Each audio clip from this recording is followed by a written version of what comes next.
Hey everyone, in today's episode of the mini tutorials, we will learn how to join the crotch perfectly.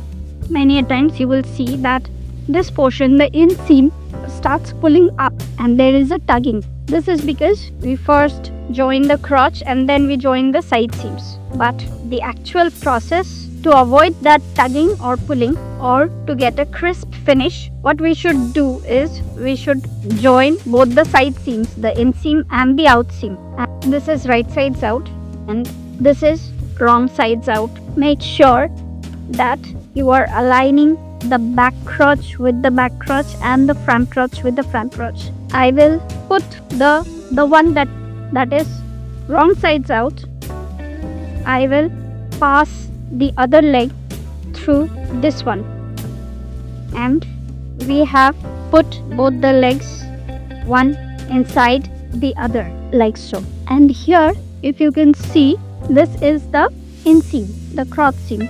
You can see I have pressed one of the inseams towards this side and the other one towards that side, and that is very crucial to avoid that tugging. Now we shall pin all along the seams.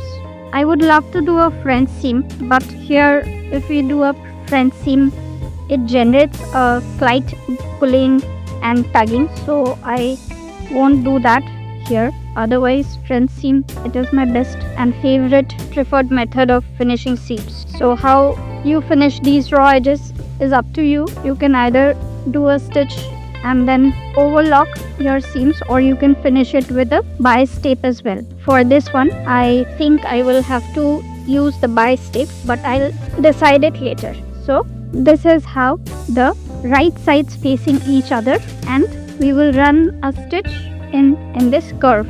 As you might be able to tell clearly, this is my back crotch and this is the front crotch. I will show you how I stitch. Always start with locking your stitches with few back stitches and stitch along your seam allowance. I have taken 3/8 of an inch, 1 centimeter seam allowance.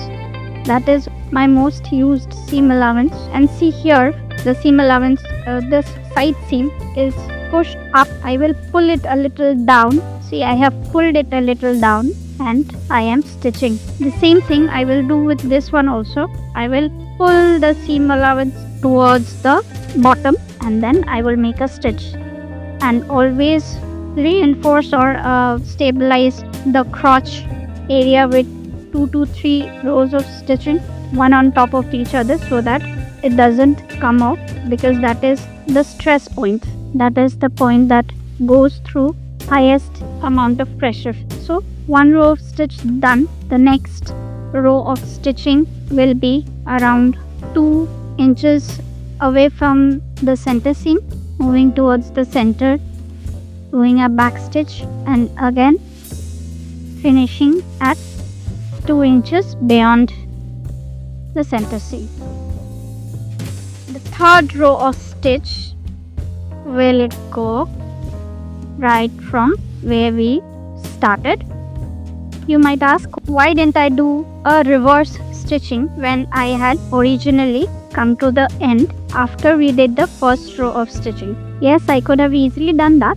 See, after I'd come here, I could have rotated my fabric and gone the other way around, but I never do that. It makes a difference in the finishing and fitting. And we are done. Here we are at the ironing table, and you can see the stitching that we had done, and now we just have to finish these raw edges. Before that, we need to iron it properly.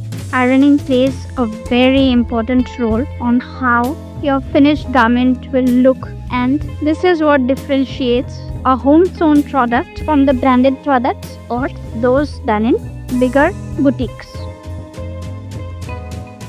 So one stage ironing done. Let's pull out the leg and see how it looks. This is the front, this is the front, this is the back, and this is the seam. And now we will iron it from the right side. And never iron on a flat surface while you are ironing on curved seams. It is always preferred that you put your ironing pillow or the tailor's ham underneath and iron.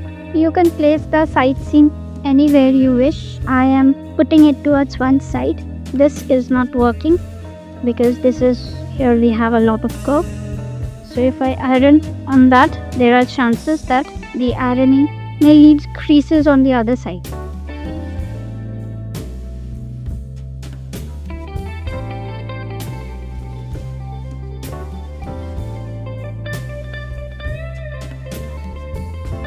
Can you see the joint?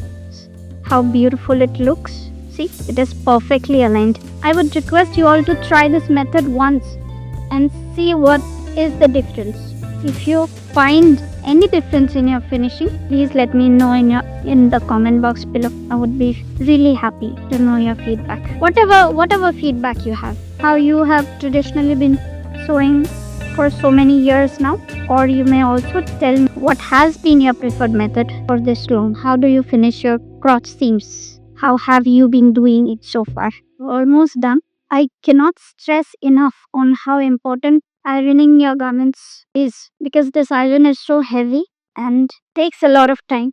But the finishing that I get is just unparalleled to anything. So I never ever miss my ironing. And we are done. So this is how it has turned out. If you think that this video was helpful, please like, share and comment, and do subscribe to my channel for more such tidbits. Until next time, thank you so much. Happy sewing and take very good care of yourself. Goodbye.